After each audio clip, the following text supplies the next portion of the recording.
What if I told you that a theory exists that could solve why the Glamrock animatronics act so strange, why Vanessa is the only human employee at the Pizzaplex, why Freddy deteriorates throughout Security Breach, and why there's a scooper in the basement underneath? And it all comes down to one of FNAF's core themes, corporate greed. Slices, put on your aprons and let's bake ourselves a theory. And yes, I'm covering someone else's theory again. I'm not trying to make a habit out of this, but theorists in the community put out a banger back to back. And frankly, with Poppy Playtime and Secret of the Mimic coming down the pipeline, this was kind of a now or never video, so I picked now. But I promise I'll come up with my own theories soon. Security Breach is a game that I don't think we're supposed to fully understand yet. And that's not a bad thing, nor is it copium. Five Nights at Freddy's has always had fragmented storytelling. Throughout the franchise's history, down to day one, you could figure out what was actively happening in the moment, but we never really knew the why, or the grander context of our situations. We could only guess until future installments would give us more context. I mean, that's why people love this franchise so much, the theory side of things. Don't believe me? Look at FNAF 1. If you only played FNAF 1 and no other games existed yet, which I was there, I'm sure many of you were too, you could figure out that, like, okay, some kids were killed and were possibly hidden inside of the animatronic suits, and those animatronic suits are probably possessed by the dead children and are acting out and lashing out in revenge on the world. But we didn't know why this happened, we didn't know who the kids were, and we didn't really even know why they were attacking us. Frankly, it wouldn't be until Freddy Fazbear Pizzeria Simulator that we would fully understand the context of FNAF 1, and even to this day, we still don't know it confirmed. Like many fans agree, William Afton killed 5 children, stuffed their bodies into those suits,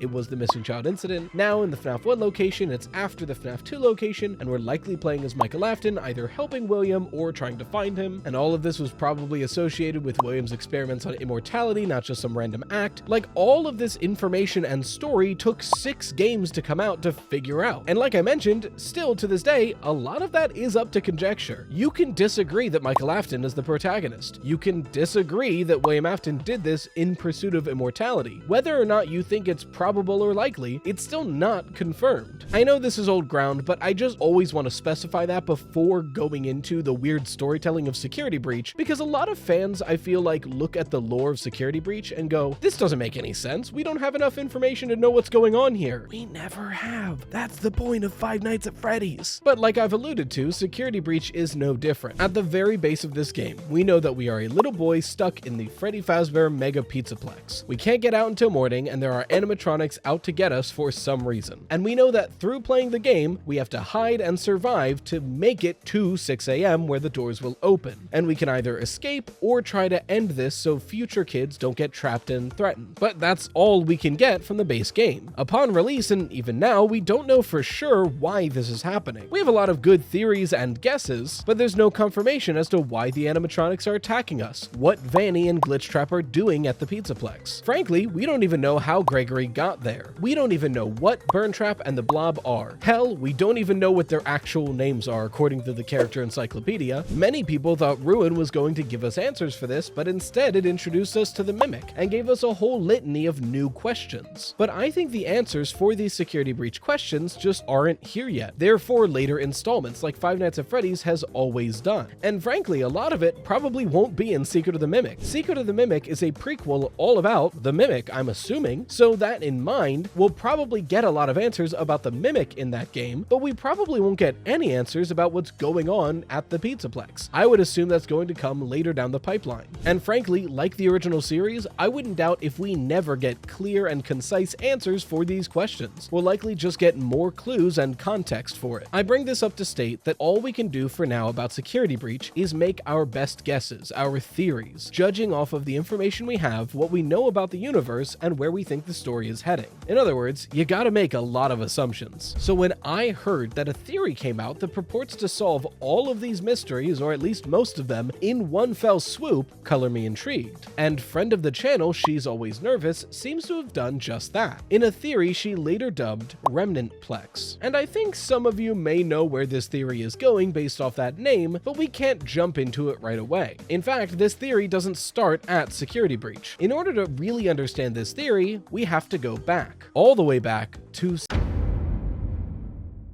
Sister Location was the first FNAF game that really focused on the sci-fi elements of the Five Nights at Freddy's franchise. Don't get me wrong, there's always been sci-fi elements here. I mean, the animatronics, for one, are way more advanced than we've ever had, and they existed in like the 80s. And in retrospect, looking at Scott Cawthon's previous works and Five Nights at Freddy's in general, I get the feeling that Scott Cawthon prefers sci-fi over mystery and horror anyway, but I don't know the guy. That's just the impression that I get. But while science fiction was always a part of FNAF, Sister Location is where it really took the forefront and tried to scientifically explain the weird possessions that have happened in this game franchise. And it's where we see William Afton, likely for the first time, experimenting with what we now know as Remnant. William was likely studying the effects of possession and seeing if it could be manipulated for his benefit. He found that when you took possessed metal and melted it down, that possession energy remained with it and could be re-injected and redistributed into new vessels, in effect transferring that power to the new vessel. We see this more directly in the Silver Eyes, where William treats Remnant more so as a battery. Now, in the games, William Afton was using the scooper to extract and inject Remnant, but in the books, he kind of just had a syringe, which, look, we're not going to talk about the fact that in the books, William Afton melted together the original Fazbear animatronics into one big behemoth and then kept it kind of liquidy so he could take a syringe and just molten metal into a see-through, so probably glass syringe, and then re-inject it into the chest of the Fun Times. We're not going to talk about how senseless and idiotic that is, okay? Suspension of disbelief. It's just impressive that of this entire scene, the thing that's the least believable is this goddamn syringe. Regardless, he literally explains in this scene that injecting the Remnant into the Fun Times powers them and gives them new purpose. But again, in the games, the scooper is the machine that does that, which is why so many people were confused when at the end of Security Breach Ruin, we find that in the caves and basement underneath the Pizzaplex, there's a new scooper. So why? Who created it and what are they using it for? Realistically, it seems like somebody had access to the blueprints of the original scooper room and made a modernized and updated version of that machinery. I mean, we have to consider the Sister Location bunker was likely built sometime in the 80s. So if we're in like 2035, technology has come a long way, and comparing the two scoopers to each other, technology has come a long way. But again, why is this here? For a long time, I just assumed that this was the original Sister Location scooper that may have been updated since then. Because if you believe that the FNAF 6 pizzeria was built in the original Fredbear's location, then according to this fuse map in Sister Location, the Sister Location bunker and the Fredbear's restaurant must have been close enough to be connected via power cables. So if we're in the FNAF 6 pizzeria and we travel a good distance through these caves, we might end up in the Sister Location bunker. It is plausible, but realistically, whether or not the scooper is the original scooper or not, that's immaterial to this theory. All that matters is there is an active and usable scooper that is accessible to the Pizzaplex via this strange elevator we don't see the top of, or these caves. And this is where we get to She's Always Nervous's theory. We know that as of now, Fazbear Entertainment is a gigantic corporation, greedy and callous at that. They have a mega Pizzaplex, and if the books are to be believed, they have several mega Pizzaplexes. And like, you guys have seen the Pizzaplex. I can't stress enough to you how big this thing is. It's basically a whole mall. Frankly, it's too big. Don't clip that out of context. And we know from Tales from the Pizzaplex, and even if you don't believe the books are fully canon, it's at this point inarguable that they're more true to the games than not. We know the character of this company from the games. A company very willing to cover up deaths at their establishment. Employees die while testing your machines? Board it up and act like it didn't happen. Kids get trapped in your attractions and die horribly? Cover it up, wash it away. Didn't happen, we didn't see it. And Fazbear kind of always has been like this, right? I mean, all the way back to the original games, we had sentences like, if someone goes missing, we'll file a police report after we've thoroughly cleaned the building. They've always been, not my problem, as a corporation. But more than ever, they are willing to sacrifice the few to protect the company. We also know from Help Wanted that Fazbear Entertainment likely reclaimed everything that ever existed in this company. Anything that was previously owned by Fazbear, and likely anything that was owned by William Afton. Since in Help Wanted, we see parts of Sister Location, the Funtime Gallery for Funtime Foxy, and the like, which means Fazbear would have gone to the Sister Location bunker at some point to get that information. So, like Henry in FNAF 6, Fazbear Entertainment would have received all the blueprints of the Sister Location technology, including the scooper. Now, when Henry got these blueprints, he's generally a good person, so he saw, oh my god, William Afton is turning people into batteries for animatronics, I need to put a stop to this and make it so all these victims can finally rest. But if a greedy, callous, willing to sacrifice people company like Fazbear's got their hands on the blueprints that could essentially say, hey, if you kill someone, you get free energy for a long time, they might want to take him up on that offer. All they would need to do is have this scooper be built, not say what it's for, and then hire someone who's willing to do the dirty work. Someone who is expendable, not directly connected to the company, but owes the company. Someone who can take all the blame if it gets found out. Enter Vanessa. We don't know how much of Glitchtrap Fazbear Entertainment actually knows of, but likely they know about Vanessa, a worker who's moved from job to job relating to Fazbear and seems weirdly attached to Help Wanted. She's their someone who could take those who wander off and children who stray too far, lead them to a back room, kill them so they possess an animatronic.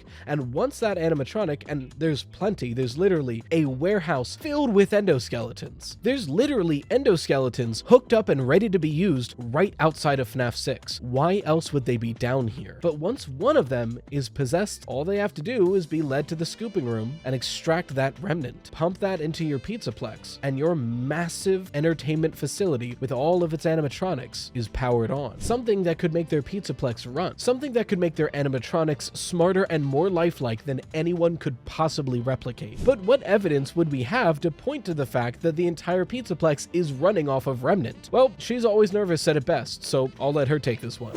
How do we know? Well, just listen.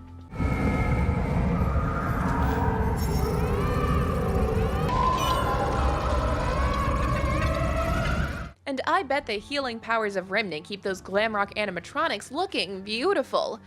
That is, until the power starts being diverged under Rockstar Row, and Freddy starts to get cracks all over his exoskeleton. He starts to look dirty, oily even. It's as if he's slowly falling apart, the way one might when their supply of Remnant is running low.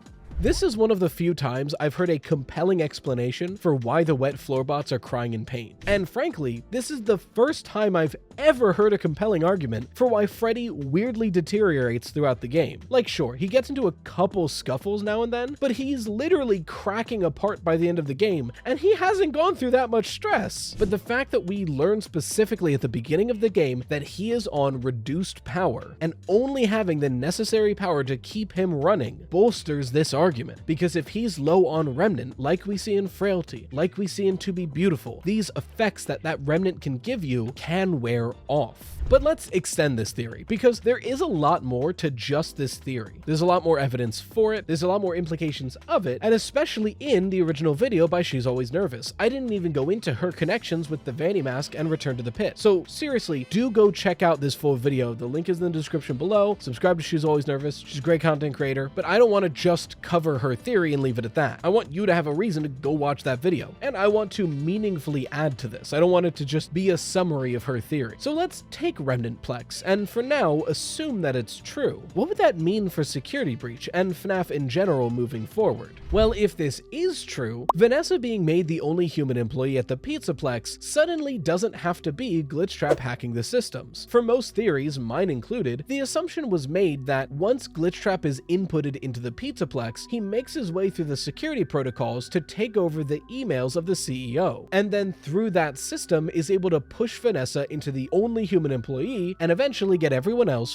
fired. And that's all well and good, but there was always this suspension of disbelief we had to have, because either the CEO literally does nothing, which is very true to life, and doesn't even notice these emails happening and his whole employee structure changing underneath his feet, or they kill the CEO and nobody checks in on them. Both are very implausible, but we had this suspension of disbelief because there was no other better explanation. But now it doesn't have to be. If Fazbear was planning to power the Pizzaplex with Remnant, this was likely a plan only known by the incredibly high up on the ladder. The more people know about this, the bigger the risk that it leaks and gets out. So likely only the CEO, maybe a few trusted underlings, know about this plan. So that explains why even in interviews, other employees at Fazbear were like, hey, why is Vanessa being recommended this job? She's nice, but but she's not a security guard. And then that gets pushed aside from higher ups, and she gets pushed right to the position. Because the higher ups know Vanessa really isn't there to be a security guard. Vanessa is there to power the Pizzaplex, and her security guard role just helps facilitate that process. Somebody broke in? Cool. That's someone to power the machine. Cops show up because somebody called 911 from inside the Pizzaplex? Vanessa, as the security guard, can just say, yeah, you know, kids keep pranking us. No one's broken in. I've got the camera logs. Don't worry. And then that gets waved away. And of course, this all goes on Vanessa. So even if somehow this did get out, all Fazbear has to do is go, we're so sorry, we had no idea a security guard was crazy. We fired her. Don't worry. And then they keep on going. More than that, this better explains the power outages than anything before. We learned from the duffel bag messages that power keeps getting siphoned under Roxy Raceway into the FNAF 6 pizzeria. And so much power is being siphoned into that pizzeria that it's causing brownouts. The assumption was kind of just made that like, okay, I guess these experiments require a lot of electricity, which like, it isn't super clear why. It is just a couple rooms and like 2 machines, but whatever, suspension of disbelief. But if Vanessa and Glitchtrap are trying to recreate William Afton in some way, they would need a lot of Remnant, which would explain why Vanessa so readily accepted this job. She can work as almost a double agent. Sure, she's powering the Pizzaplex for Fazbear, but for Glitchtrap, she's skimming off the top and taking that excess Remnant pumping throughout the Pizzaplex and siphoning it back to FNAF 6 for the experiments to bring William back in some way. Not necessarily literally bringing William back, but maybe the experiment was, let's take Burntrap, pump him full of Remnant, and put the Mimic 1 program in the head. Take the power and give it a consciousness. Something that gets revisited several times in the FNAF books. And it doesn't just explain this. Frankly, almost all of the weirdness of the Pizzaplex and security breach could be explained by the fact that Remnant is pumping through the veins of this building. Nervous already mentioned the wet floor bots, but it's more than that. The arcade games are somehow connected to Glitchtrap and the Vanny persona, and likely the GGY persona. There are Nightmarion plushes all over the Pizzaplex with no explanation. This is that explanation. The Remnant connects them all. To top this all off, if this FNAF 6 experiment is requiring all this Remnant, and Vanny is siphoning that Remnant from the restaurant and inputting it into the FNAF 6 pizzeria, this could explain what the Blob is doing.